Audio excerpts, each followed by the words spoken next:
What we're going to talk about now are some more advanced situations you may encounter when treating your patients with Powerprox 6-month braces. High canines. We want to avoid unwanted adjacent tooth movement when we're treating patients with high canines. I had a doctor send me this picture, and she said, "Hey, Rick, after a couple of months, this patient came back with an open bite.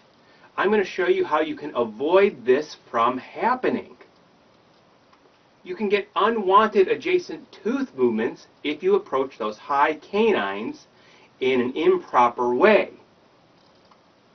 And this can cause some serious lateral bowing as well if you go after these high canines in an inappropriate way. I'm going to show you the right way to go after these high canines so it's very quick, easy, and predictable treatment for you and your patients. This is the wrong way to go after a high canine. Do not go after a high canine with continuous nickel titanium archwire. Okay, do not go after these teeth with continuous nickel titanium archwire. Because what's going to happen as that canine extrudes, comes down, the adjacent teeth, the lateral and first bicuspid, can intrude, tip, and rotate. The canine is a very strong tooth, has a lot of anchorage power. Okay? And canine versus lateral and first premolar, canine usually wins, especially if there's crowding around that and there's not free space for that tooth to erupt into place. And that's exactly what happened in this situation. We have a doctor who went after his canine with continuous nickel titanium archwire, and at the next visit, the lateral and first premolar had intruded, tipped, and rotated.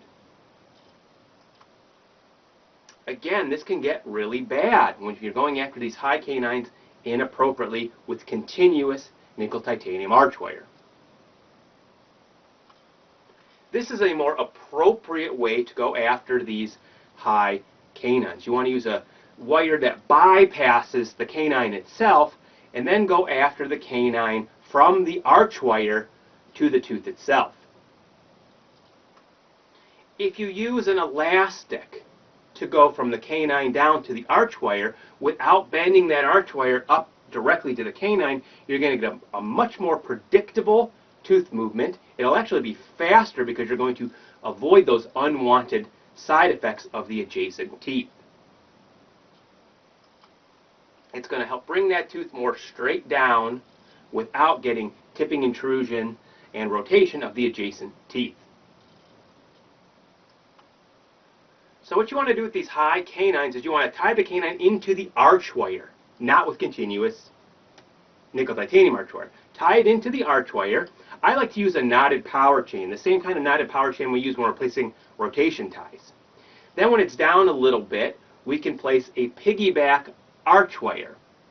Another great trick is to use what I call the big step bend with the piggyback. Now it's best to use open coil spring with these techniques. Open coil spring between the lateral and first premolar, so you can maintain space for the canine to come in, and if you're using a power chain, it allows you to keep that chain from sliding around on the archwire, and also if you need to pull that tooth mesially or distally, you can change the direction that it's pulling. So to place a knotted power chain, take about a 9-unit power chain, close the tip of your math out, and then shove that closed tip through that last loop on the power chain. Then you're going to slide the free end underneath the archwire. Then open that math out tip just slightly and grab that last loop on the free end. Then pull to make a knot. Now you have knotted the power chain onto the archwire. Now just take that power chain and stretch it on up to the canine, put it on, and cut off any extra units that you may have. This is going to be a much safer way for you to bring that canine down.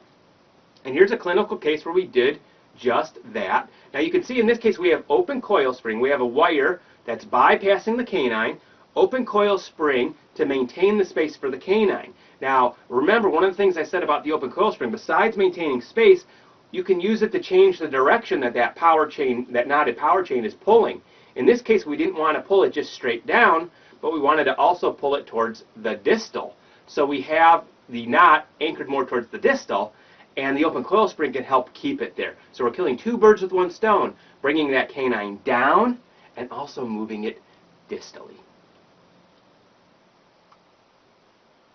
Now, once it's come down a little bit from what you did with your knotted power chain, I like to use a piggyback arch wire. I like to have a heavier arch wire in the bracket slots bypassing the canine. You know, at least an 018 nickel titanium, even an 018 steel is a great wire for this. And then I typically use just an 014 nickel titanium as my piggyback arch wire. Now, there's enough room in the bracket slots to fit both arch wires, typically not in the molar tubes, but in the bracket slots. So if I'm trying to bring down a high canine, my piggyback usually extends from second premolar, usually to contralateral central. As long as you're at least 2 teeth on either side, maybe 3 teeth on the anterior, you have plenty of anchorage to help bring that canine down very safely and efficiently. And here's a clinical example. You can see we have our main base wire bypassing the canine, and then our second piggyback light nickel titanium, like an 014 is perfect, arch wire going through the premolars, up to that high canine, and then over to at least the central or contralateral central. And that's going to help bring that canine down very quickly. And because we're not using a continuous wire, we're not going to have a lot of unwanted side effects on those adjacent teeth, the lateral and first bicuspid. And you can see what happened in just one visit. Okay, so it's a very quick way to do it and very safe way to do it as well. Now, if you have a situation where the piggyback, once the canine's coming down, the canine itself is going to hit the main wire, what you can do is place what I call a big step bend wire with the piggyback. In the main arch wire, you place a little step down bend to give a little extra window for that canine to come down into, so the cuss tip will not hit that main arch wire. Now, in order to make that step bend, you have to be in a steel arch wire. So an 018 steel is perfect for that. And again, your nickel titanium can be, you know, even just an 014 works very well. And here's a clinical example of where we have done that. We've just made that big step bend and placed our nickel titanium arch wire to get that canine down the rest of the way. It was still a touch too high to go with continuous arch wire, so we made that big step bend and then brought that tooth down. You don't have to use this in every high canine case, this big step bend wire, but it's a nice trick to have when, you know, that canine's still a little bit too high. You don't necessarily want to go with continuous, but the piggyback, you know, you're hitting that, the canine cuss tip is hitting that main arch wire, rendering the piggyback ineffective. And here's just a video that's going to show the big step bend in action. Now, I like to use the ribbon arch plier, grab the wire in the place you want the bend to be, and use your thumb to bend as close to 90 degrees as you can. Then you only need this generally to be a few millimeters, just enough for that cuss tip not to collide with the wire. Place it again, and then bend another 90-degree bend with your thumb against the plier beak. Okay, so you have a nice step up, big step bend, okay? You know, just a handful of millimeters, whatever you need it to be. Then you only need, you know, enough space for the canine. It's got to fit between, obviously, the lateral and the first bicuspid bracket, so it has to be shorter than that inner bracket distance. Make your next bend.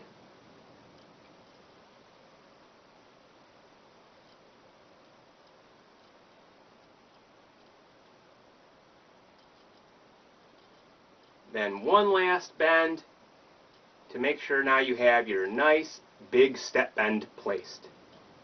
And you can place open coil spring over that too to maintain that space, while you then have your piggyback arch wire going directly to the canine.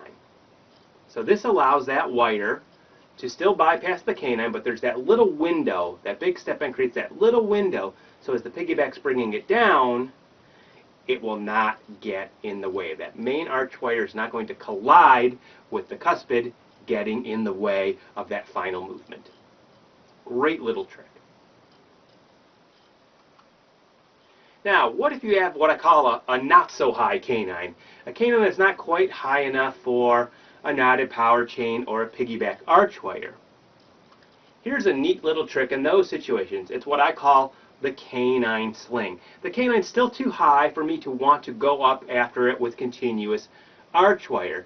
But if I put a knotted power chain on it, you're only going to have maybe one loop of chain and nothing's really going to happen. Now you could do the big step bend with the piggyback. That would also work. But here's a really quick and easy way to do it, what I call the canine sling. It's just a neat little power chain trick. Take about a 4-unit power chain and place it on that canine bracket before you have an arch wire going anywhere near it. Okay?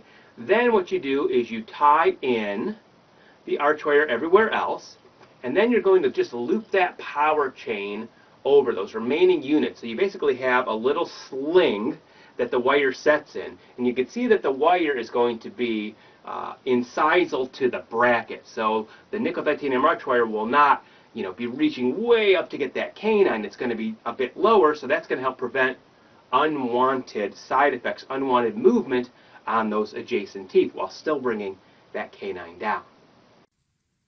To make sure you don't miss any of our Powerprox pointers, please subscribe at 6monthbraces.com/orthotips. To learn more about our live seminars for Powerprox 6-month braces, please visit 6monthbraces.com/live-seminars.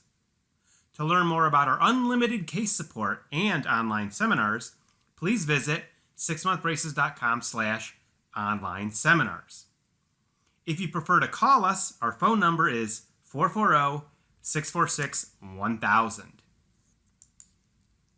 To learn more about our laboratory services for Powerprox 6-month braces, which include digital bracket placement, 3D printed indirect bracket bonding trays, digital case setups and treatment simulation images so you and your patients can both see the case results before you even start, IPR guides so you know the exact amount and location of any IPR that you may need, and a lot more, please visit 6monthbraces.com/PowerproxLab.